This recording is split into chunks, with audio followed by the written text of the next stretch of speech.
Hi, I'm Kathleen Clawson. I'm the artistic director of Dayton Opera. And I chose this piece. I'm Joe Deere. I am the stage director for South Pacific with Dayton Opera, which is a collaborative production between Dayton Opera, Dayton Performing Arts Alliance, and Wright State University's School of Fine and Performing Arts. I'm gonna wash that man right out of my hair. I'm gonna wash that man right out of my hair. I'm gonna wash that man right out of my hair and send him on his way. The libretto for this piece won a Pulitzer Prize. Why do you think that is? What do you think its impact is? Kathleen, can I start on this and we can just interrupt each other? Yeah. South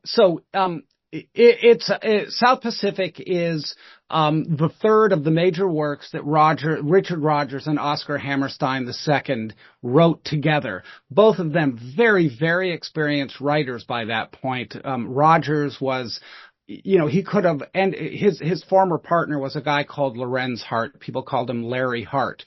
And Lorenz Hart became very ill. He had really severe alcoholism and eventually just got to the place that he couldn't work. And Rodgers found himself without a partner. And for a long time, people thought he was just not going to write anymore. But he reconnected with somebody he had known very early in his life, Oscar Hammerstein, who came from this long showbiz family of producers and so forth. And Hammerstein was very well known in the industry. He wrote the script and lyrics for Showboat, which is one of the most important musicals in the history of American theater. They got together, and of course their first big show was Oklahoma, and it changed the way that people thought about musical theater, and it began what we now call the golden age of American musical theater. And then this is the third big piece they did. So South Pacific is set during World War II. Well, World War II went from essentially for America, from the end of 1941 to 1946.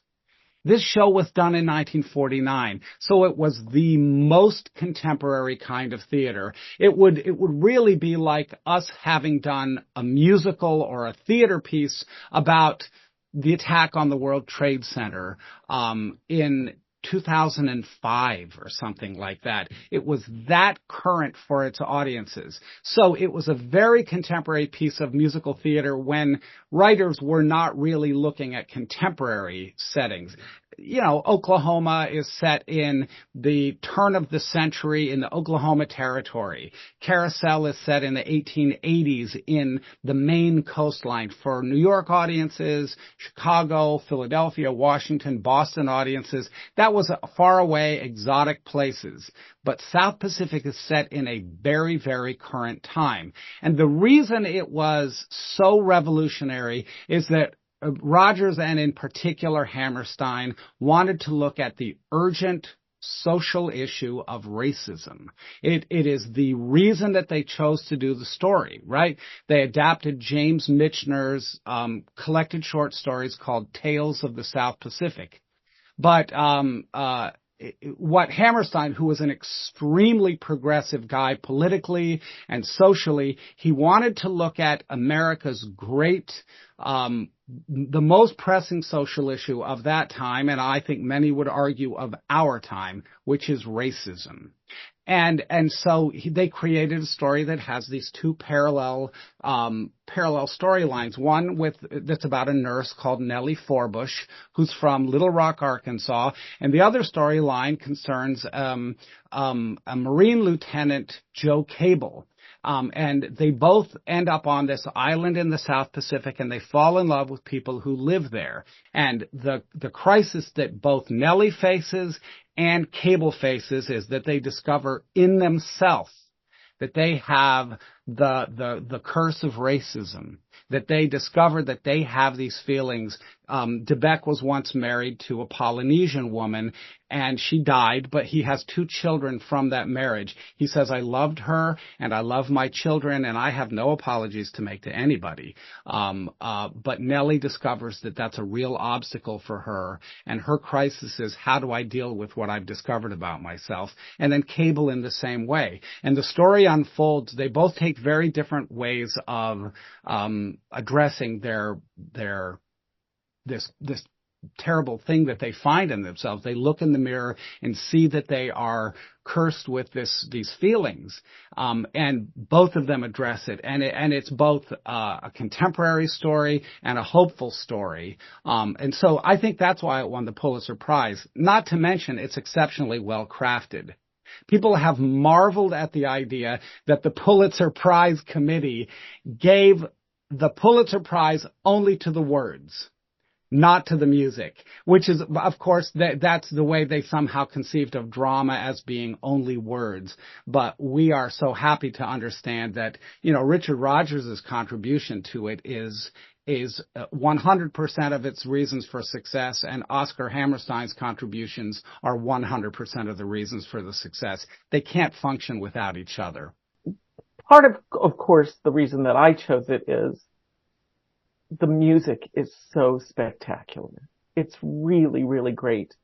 And also that this is the 75th anniversary of it appearing on Broadway, so it seemed timely in that sense as well. The other reason is that it was conceived, the role of Émile Debec, the French planter, was originally done by an opera singer. And I thought, what better way to showcase great singing, which is what I'm always trying to bring to the stage with all of Dayton Opera's productions. Great singing in this repertoire that is, ours, American. That American musical theater is our art form.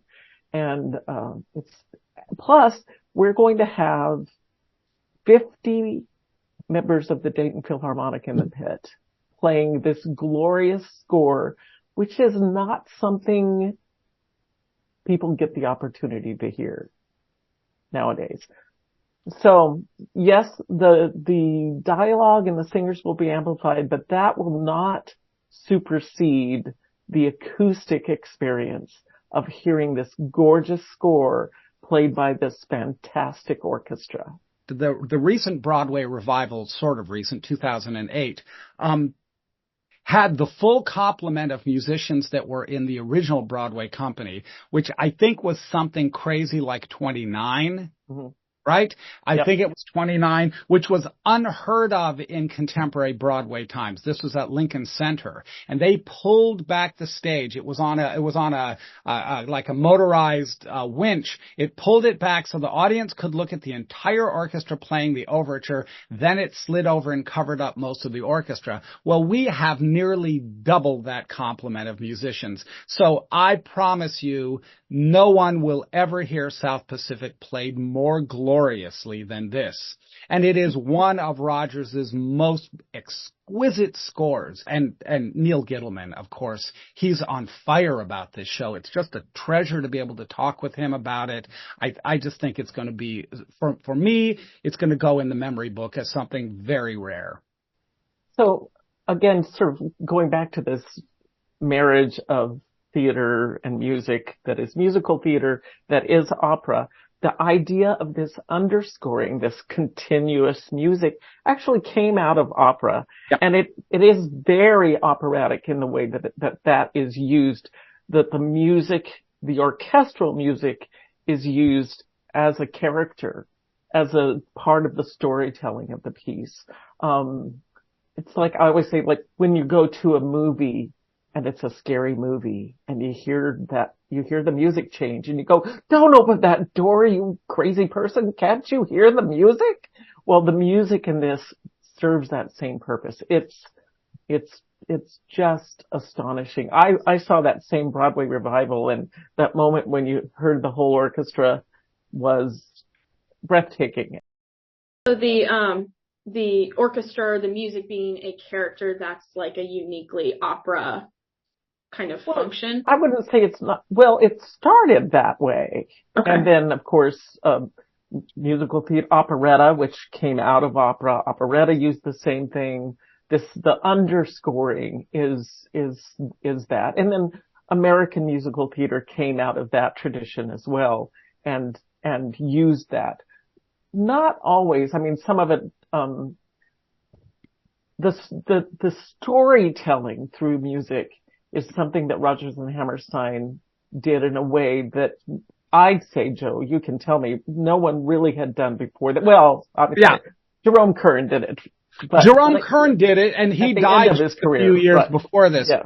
Well, so, the through line is Oscar Hammerstein. Right. Because Hammerstein's family produced opera.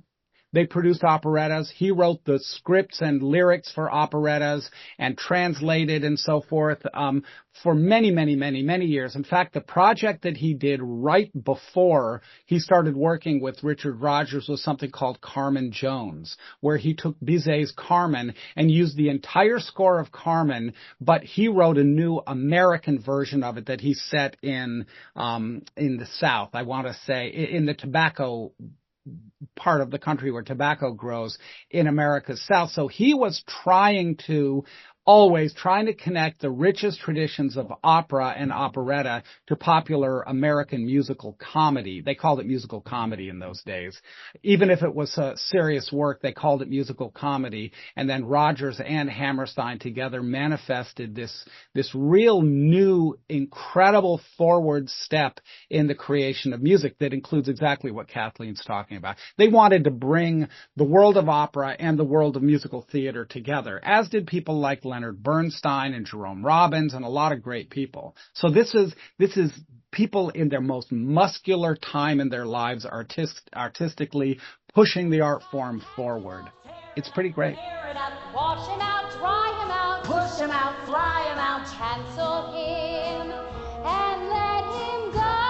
Yes, sister. Another aspect of this, Olivia, that we haven't really talked about is that it's a collaboration between students in the School of Fine and Performing Arts at Wright State University and the Dayton Opera and DPAA. Students at Wright State are from all over the country. It's a very national program, even international, who are passionate about the musical theater, and they come to Dayton. The vast majority of students in the musical theater program, at least at Wright State, which is the one I know better, are not from Ohio. They're from all over the country. And they come because they are passionate about this and they want first-class training, which is what Wright State offers. So them coming together and working with an organization with the integrity and history of the Dayton Opera, and the kind of singers that are singing actors, I'll call them, that are part of this production, it's an incredible lift. So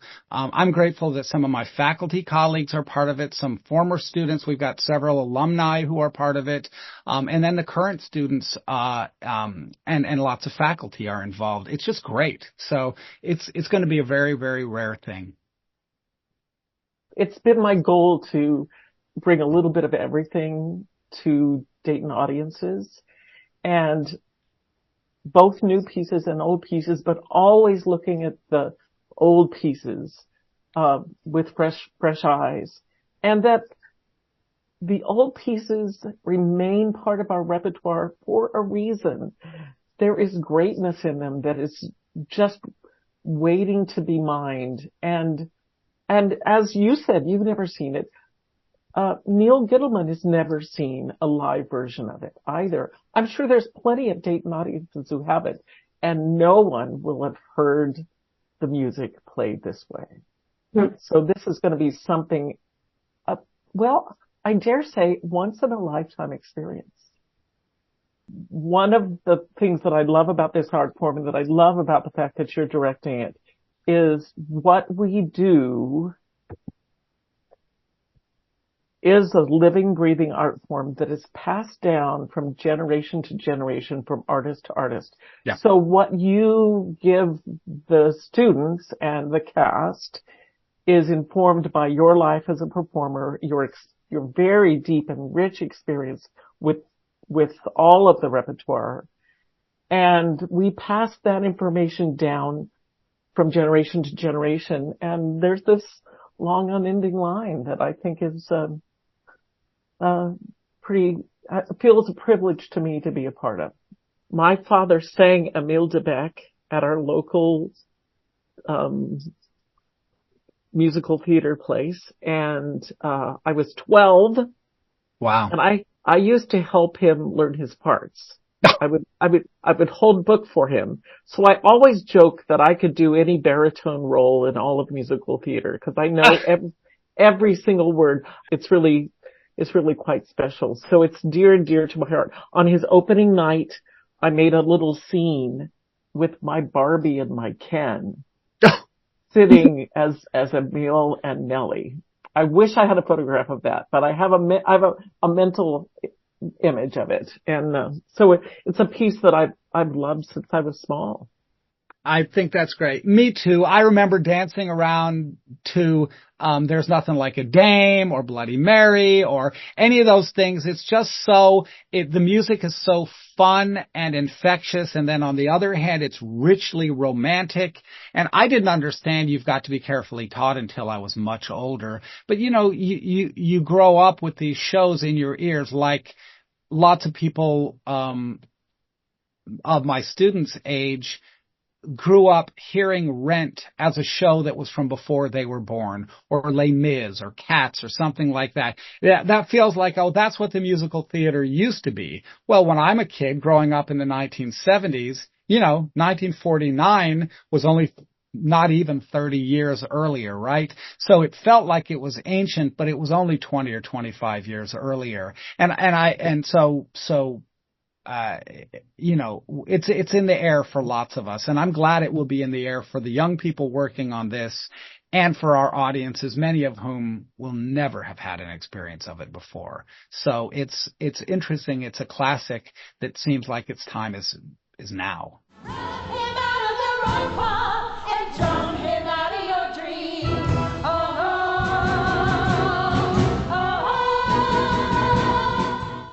What do you want audience members to take away from this production, either in the theme or artistically? What do you want people to think when they walk out of the theater? Well, I want them to say, wow, that was incredible. Yeah, a beautiful story, gorgeously told, full of life. That's what I want. That's what I hope people will walk away from. Wow is the operative word. I saw Tosca just last season, end of last season, and I've seen Tosca many times, but I walked away from that going, wow, that was fantastic. And so, the surprise for audiences of seeing a piece of locally created theater that knocks them on their back is always the goal. And I'm positive they'll feel that way when they see this.